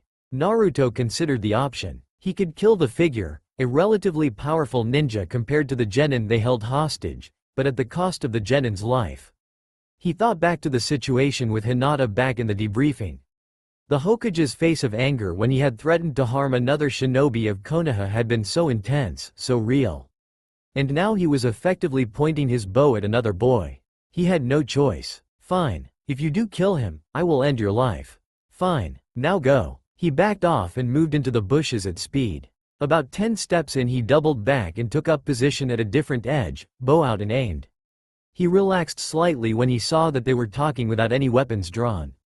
It was odd. The enemy shinobi knew that the genin was an enemy, and yet was not killing them off. They had had the chance after all. They had a perfect opportunity. He struggled to see the logic behind the action and drew a blank. Every possibility he could see lead to a favorable outcome if he were in his foe's position, unless getting the herbs was so essential that they couldn't even risk fighting. But that didn't add up with the supposed injuries Zabuza had taken. He ran the scenarios through his head again to check if he'd missed anything. He hadn't. That made no sense. The situation didn't make any sense. Still, the figure was now gone. The team wouldn't be attacked for another few days at best, and well, they wouldn't exactly miss him if he were gone now, would they? Perfect chance to trail the figure. He waited till the genin had begun moving back towards the town, activated his Byakugan, and moved off in pursuit of the figure. They were quick. He was working fairly hard to keep up at a good speed, and he silently cursed that he might not be able to keep up. Although his reactions were quick, he was built to assassinate, not chase and fight up close. He forced himself to move onwards, knowing that this would allow him the chance to complete his secondary objective when the time was right. The figure wasn't expecting to be followed, and was taking a direct route towards the shoreline of the island nation. Naruto considered the fact that because Gato was blocking the shipping, it probably meant he had a base on the island. The dock warehouses came into view on the horizon, and Naruto smiled. Lots of shadows, lots of rooftops, tons of cover. He could really get to work here if he wanted to. And could get in. The wire fence around the perimeter would be a stubborn obstacle. The figure stopped running and pulled on the hunter nin mask it had used before. It approached the compound's gates slowly and deliberately. The gates were opened, the figure walked in, and the gates were closed. Guards lined the towers, armed with bows and whatever equipment they used. They had every above-ground approach covered. Advancing in the day would be suicide. Naruto decided to sit and watch the compound until it was dark. The hours passed, as Naruto picked out guard routines and possible blind spots, trying to lip-read when he had his Byakugan active. He kept it off mostly. After a while, it depleted too much chakra and caused him to get splitting headaches. He'd learned that the hard way after his first mission. The soft reds of the sunset began once again to appear on the horizon and he stretched out his muscles. It was time to get to work. The days passed without note. The genin were training and seemed to have settled down a bit. Kakashi was back to full strength and ready to fight again. The nights though, he felt the sensation he had felt before when he had been given a mission before. Even if there was no kill yet, Gato kept himself wrapped in layers of security and constantly had several guards around him, penetrating each layer, working out how to break each different protocol, working out hiding spots, weaknesses, exploitable holes. It was something he could do forever. Learning the way the guards walked, their posture, their terrible misuse of language, their codes and slang. He was compiling a statistical list in his head of how to become one of these people. Learning phrases he could use in tight spots or if questioned too hard. He found it fascinating, a study that would be tested every night when he infiltrated. He was sure that he had finally worked it out. There was about a 1-minute window. It wasn't going to be dignified. It wouldn't be clean, but it would work. The only other way would be to just be invited in. He slipped out under the cover of dark and took up a watch position over the gate. The sun was rising again, a hazy red glow on the horizon. That mean rain later, some might consider. Then he saw the figures walking out of the gates. The attack was this morning. A knot of anticipation formed in his stomach. He had never seen how the average shinobi fought, especially high-power ones. This would be fascinating. Although the accomplice would be a threat to the genin, he set off back for the village, outpacing the two figures, which moved with a slowness that belied their mission. He leapt through the trees at speed, heading straight for the village. Sometimes outright speed was needed as opposed to stealth. Panting slightly, he barreled through the open upstairs window of the house just as the first rays of sunlight streamed through the window. Kakashi sat up quickly. Naruto didn't waste any time. "They're coming." Kakashi nodded. "I'll wake my team and make sure they're ready. I want you to guard the house with a clone just in case anyone tries anything sneaky. I suspect Gato may try something after Zabuza, and want to be ready." The shadow clone was dispatched to the roof. "How good are you in a scrap?" "In training I could hold my own against most sparring opponents, although against Zabuza's associate I may have difficulty. They are quicker than any opponent I have faced." "Right. In which case pick your moment carefully and act as you see fit. I may not be your sensei, but I will say this. Those who abandon the mission are trash, but those who abandon their comrades are lower than trash. I expect you to step in to save my team when necessary, even if it means blowing your cover. Hi, we'll engage them at the bridge. Good luck. I will hold so the leaf may flourish." In the time it took for Kakashi to register those words, Naruto was heading out of the cover of the tree line near the bridge. He knew exactly where he was going to hide, having observed the bridge. It was good to plan ahead. He slipped into the hiding place he had prepared, and slid the crossbow into his hands. He felt once more the feeling he had felt on the way to the wave course through him in a sudden wave. It was good. It felt as though his nerves were being sparked into life with some new energy. He shifted to get rid of some of it, whatever it was mucking up his breathing. He performed a breathing exercise he had been taught when he had first shown aptitude for the bow. That had been 7 years ago. Lord Danzo had accompanied him to the armory to show Naruto all the weapons. He'd almost felt drawn to the weapon, and after being taught how to use it, had tried his first target exercise. He hit all the targets with the weapon, despite it being too big for him to really hold. Lord Danzo had brought over another one of his shinobi to help instruct Naruto, and for years he had worked with the man to improve his skills. 7 years on and there was no shinobi as good with the weapon as Naruto. His gloved hands ran tenderly over the smooth wood. The same bow as all those years ago. He'd never needed another one. He'd taken care of it. After the Hokage had treated it roughly, knocking it from his hands across the mission room floor, he had had to re-varnish it and clean the mechanisms. It was his weapon, closer to a part of his anatomy than anything else. He looked down the sights and waited. It didn't take long for things to start happening. The mist began to creep, like a thin wispy hand from away to his left, where the shipyard was. It crept around trees and engulfed bushes in its wake. Blinded by the mist, Naruto shut his eyes and listened. The foxhole he had dug in preparation had been entirely passed over by the mist. It was big enough for him, roughly dug out of the dirt. The mist muffled the sounds slightly, but he could hear the pre-battle conversation. That was something he would have to get used to. Why talk before the fight? What was the point? Soon afterwards, the sounds of combat began shortly afterwards. Naruto prepared himself for what could be his first direct engagement with an enemy shinobi. He found himself having to slow his breathing, the sensation of his limbs electrifying once more flooding through him as he prepared to move out. Once the enemies were entrenched in combat, he could intervene more easily. He found his hands itching to take hold of his weaponry, to get in and fight his foes whilst being able to see them in the eye. He squashed the thoughts. That was not his role. That would be like trying to use a vial of poison as a club. It would get broken and its contents wasted. No, his was the subtle role. His was the sharpened blade in the night. His was the genjutsu and the hidden strike. His was a role without glory, without honor. His was the task of getting the job done no matter the cost. He calmed himself and let his mind take over the situation. From the sound of it, Kakashi had left the protection of the builder and the associate to his genin squad whilst he fought Zabuza. It was a good plan. Getting involved in Kakashi's fight would be purposeless. The associate on the other hand, he forced down the feeling that he needed to make that kill. After all, they were the first to ever survive when he had intended to kill someone, and had also been able to force his hand in a later meeting. Letting them live a third time would not be right. He moved from the bolt hole at speed, moving through the mist to the Genin's fight. The chakra mist still had his Byakugan blind, but he could tell. The huge dome loomed into view before his eyes as he got closer, cloak whipping in the breeze as he ran. He caught the kunai that was thrown at him and pulled down the hood as he turned to his aggressor. Leaf, what is that dome? The pink-haired girl gawked at him. Who are you? Does it matter? What is in the dome? He studied it more closely. It was laced heavily with chakra, and seemed to glow like a pale blue-white sun before his Byakugan, completely overshadowing the mist. Sasuke-kun and the Baka are in the dome. He just jumped in before it closed up.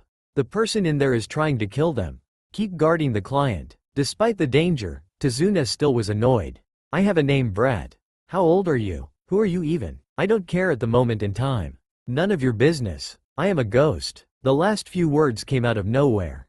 But they worked. He inspected the dome. There were gaps between the giant hexagonal panels that made up the dome. He ran his hand over one of them, and wasn't too surprised to find it was made of ice. Definitely the associate. He tried to look through one of the gaps in the dome. The mist inside was thinner, but still clogged with chakra. He could vaguely make out the shapes of the two genin trying to ward off attacks fired in at them from all directions. He analyzed. The dome let people in, and didn't stop them from entering. Judging by the senbon needles sticking out of both genin inside, escape was made impossible by the associate. The mirrors were hard to destroy, being encased in ice, and the associate could travel between them at will. It was a very good attack strategy. Aside from the giant, obvious, showy dome bit, it would be something he could use if he had the jutsu and bloodline. A mirror set up to escape to, and a mirror to escape through once the job was done. Leaving only water as a trace. Ways to stop it? He watched the associate appear in the mirror opposite his position, and then throw a few needles at the besieged genin, who tried to deflect them back to back. The Uchiha was having a better time of it, and Naruto was intrigued to see that his eyes now had the Sharingan. Even so, the associate was wearing them down. Both were panting badly, their injuries starting to get to them. He had to act fast, even if it meant a more drawn-out battle. He dove through the gap he was next to and into the dome. The genin saw him enter, deflecting the path of another wave of senbon with his cloak, using it as a shield.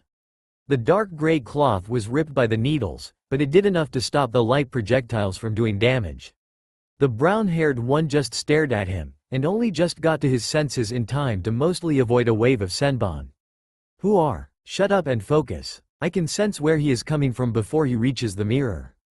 Just block until I can get him. How are you going to do T? Shut up and block. But Naruto didn't bother giving an answer, using a kunai to stop the needles of ice the associate was using. The small residue chakra from the shaping let him see them more clearly.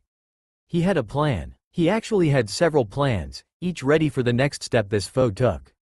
He swung round ready to fire his bow one-handed, but the brown-haired genin was in the way. This, he suspected, was something he might have to get used to. Teammates getting in the way. The Uchiha blocked most of another wave of senbon, taking one to the shoulder. Dobi, this guy will kill you if you don't speed up. Which one Teme? Either. The associate had paused in their attacks, and was circling them in the mirrors, wary of the crossbow. Naruto kept the Byakugan tracking the position in the mirrors. Less of a figure, more a mass of chakra that leapt from mirror to mirror, making it brighter than the others. He moved his hands in a series of signs out of sight of the other two genin. The less they knew about this the better. He held the final sign as he mentally crafted the genjutsu and held it back until the right moment. The associate sat in one place too long. He sent the genjutsu into the mirror and waited to see if it had worked. Hopefully they can't dispel the jutsu without ending their own jutsu. Why has he stopped attacking? Shut up, must you always question? The senbon came at them again, the brown-haired genin taking another to the leg. Before he cried out in pain, Naruto stuffed the hem of his cloak into the boy's mouth. He leaned right down next to his ear and whispered as quietly as he could. Right now, the only way we can be tracked is by noise. So don't make any. Try and sneak out whilst you can.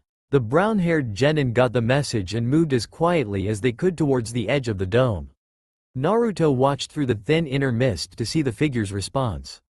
Blinded by the genjutsu flooding the interior of the dome with shadowy darkness and unable to dispel it, the figure was hunting by sound.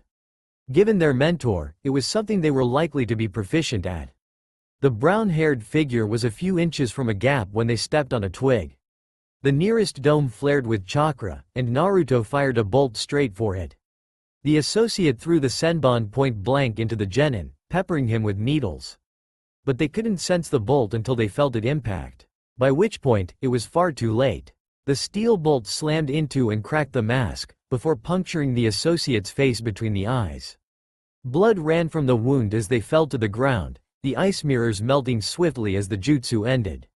Naruto ran over to the brown-haired genin to check his injuries. He was alive, but the last salvo had hurt him badly. He turned to the pink-haired girl. "You, down here, treat him, now, but Sasuke-kun is more alive than your other teammate. Now." He didn't bother checking as he moved towards the sounds of Kakashi's fight. It came into view just as Kakashi ended it. The wet sizzling sound of a lightning-charged hand being withdrawn from a chest could be heard before Zabuza hit the ground. Kakashi wiped his hand absent-mindedly on his pants, as if he were cleaning something off them. The lightning-based jutsu meant that no such entrails existed, but he did it anyway. He assessed where he was physically. He was alive, a couple of cuts but nothing too bad. He was also badly exhausted, only fighting Zabuza beforehand had allowed him last this long. If anyone else showed up he would be in trouble. The mist began to clear as the jutsu began to fade, and his heart sank as figures began entering his view from the bridge. He looked round for his team. Sakura was trying to get some life out of the two boys, and Tazuna was staring at the bridge with a grim expression on his face. Naruto was nowhere to be seen. "Tazuna, to me, looks like I'm the only one that can protect you now." The older man moved in behind him. "How are you holding up?" "Well enough. Well enough to face down 200 thugs?" Kakashi grimaced. The odds were heavily against him, and he was very much alone. Then he heard the mocking clap. At the back of the crowd, on a raised platform that was being rolled slowly forward so his short stature could be seen over his hired hands, Gato slapped pudgy hands together slowly and mockingly. "Well done. You rid me of all my pay obstacles and leave me with an easy victory. Now, I am not without leniency. I am a gracious man." His hired goons chuckled. Kakashi found himself nauseous at the situation. "Kill the bridge builder for me and I let you and your team live. I have no quarrel with Konoha, so I offer you the chance to live." "Never. I tried. Lads, feel free to mete out whatever justice you feel like, to anyone you meet for the next few hours." Dark laughter erupted from the goons. Kakashi readied himself for a final push, readying tired and cramping limbs for one final push. He was fairly sure that if he was able to take out a good 20 of them quickly the rest would be a little too cautious, letting him take the advantage. Then Tazuna died. Haku had somehow come out of nowhere and sunk a senbon needle into his neck. There was blood and Tazuna was very, very still. Haku rose and walked towards the stunned crowd of mercenaries. "Do not worry yourself with this fight, Konoha-san. Your mission has failed. The leaf wilts in autumn. Gato-sama, it appears my master fell during the fighting. I have nowhere to go for the moment, so is it possible we might retire to the hideout to celebrate our victory? With the builder dead it will be easy to maintain subjugation of wave." Gato stroked his chin in mock contemplation. "Yes Haku, we shall go back and celebrate your victory. I also have payment to give you of course." The party of thugs departed to the boats and began to return to the shipping yards of their hideout. Kakashi dropped to one knee in exhaustion before checking on Tazuna. He reached a pair of fingers down to his neck and removed the senbon needle. Then he checked his pulse. It was there. Weak, but there. The older man groaned. "What just happened? I'll explain when everyone is safe. Right now, I suspect Gato is in more trouble than he thinks." That's all for now. If you enjoy this video, then please like, share and do comments.